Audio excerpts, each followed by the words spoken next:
Hi, it's Mrs. Maths here. Welcome back to my channel. If you are new here, thanks for dropping by, and don't forget to subscribe so you can see when I upload all the new videos on my channel. If you're returning, thanks for coming back, and I'm glad that you are finding my videos helpful. Today we are looking at the higher level Leaving Cert 2018 paper 1. We're going to do question 1 in this video.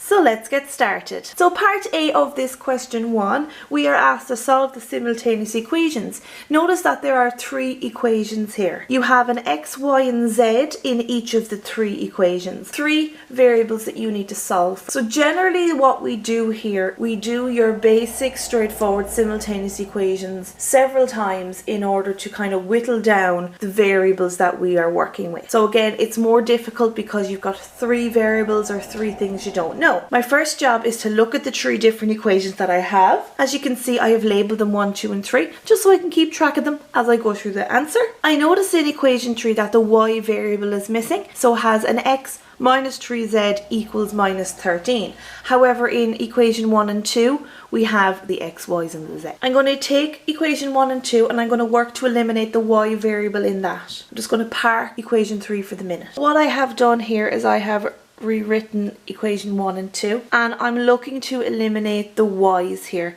So I have a plus 3y and a plus 2y. In the next step we want to add these lines together. We add the x's, add the y's and add the z's and add the numbers. So our plan is that I want to get an answer of 0 when I add these 2 together. I want the same coefficient but with opposite signs.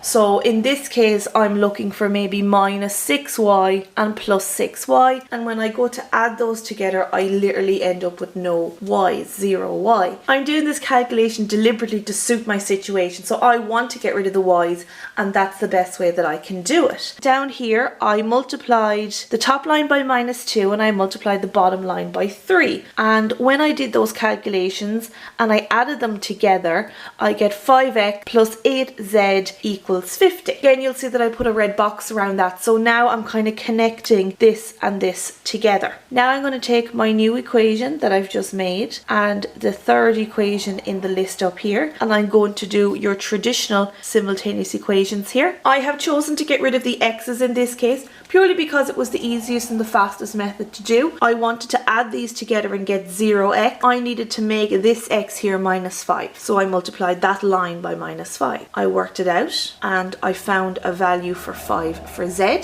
I then moved over here and I solved for the other variable which was in this, which was x. What I did was I took my original equation here that I had at the start and I subbed in what I know. I know 5, so I subbed it in. It left me with a linear equation involving numbers and x's, and I solved that to get x. So the last job in this question here is to find the third variable which we got rid of at the start, which was y. So we're going to bring that back in. So I'm going to go back to the top and I'm going to get this equation here which contains x, y's and z's.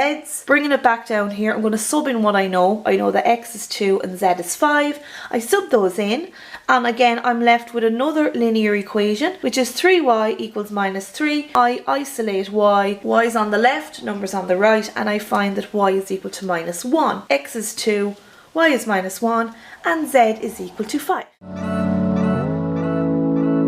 Let's move on to part B here now. So they're asking us to solve this inequality here, which you see is a fraction, where x is an element of the real numbers and x is not equal to minus 2. So before we move on, we need to recognize that this is a different type of inequality, fraction here. So it's slightly different to your normal straightforward inequalities. They're telling us that x is an element of the real numbers, which we now know that a real number is any number that exists, and they're saying that x is not equal to minus 2 in case you try and simplify this question. Just a few notes here on the side. We call this a rational inequality because it has a polynomial of x above and below the line. See, what they're saying is we have an expression involving x above the line and And there's also an expression involving x underneath the line. Your variable are in two different places. We need to make sure that the denominator, the x plus 2, is positive. What we do here is we take the x plus 2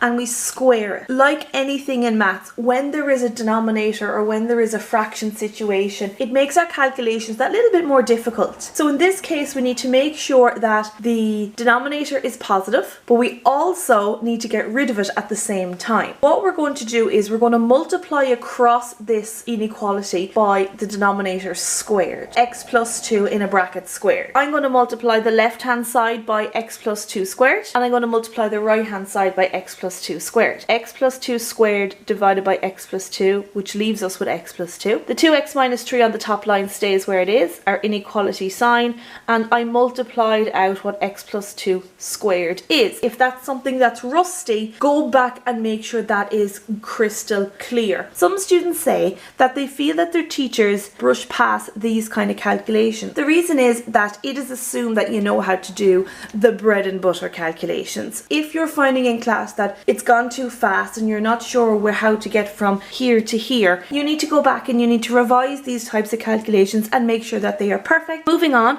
I multiply out this bracket and I multiply out this bracket and I get lots and lots of variables and terms here. Bring everything to the left hand side. So you can see here I've tidied all these variables up and I end up with, so minus x squared minus 11x minus 18 is greater than or equal to 0. We never start an equation with a negative number. I'm going to multiply across by minus 1 here in order to change the signs of all my variables. But in doing that, you will find I'm switching the inequality sign, because the rule is if you multiply or divide by a negative number, you switch the inequality sign. I need to solve for x. So I solve this quadratic equation by factorizing. You can use the minus b formula either if you want. Both of them would be accepted. And I see that x is minus 9 and x is minus 2. I need to show the solution set of the inequality now. I now know that x is between minus 9 and minus 2. In some cases, students struggle to figure out exactly how to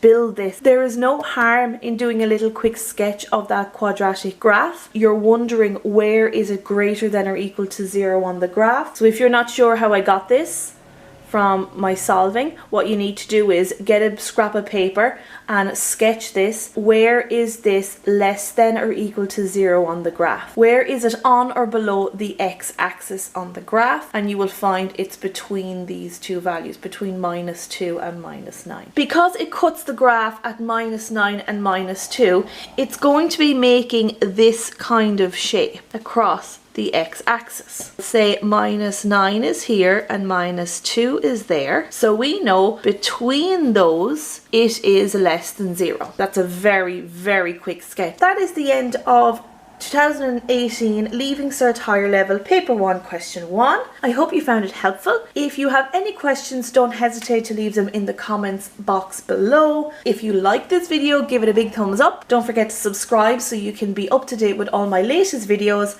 and I'll see you in the next one.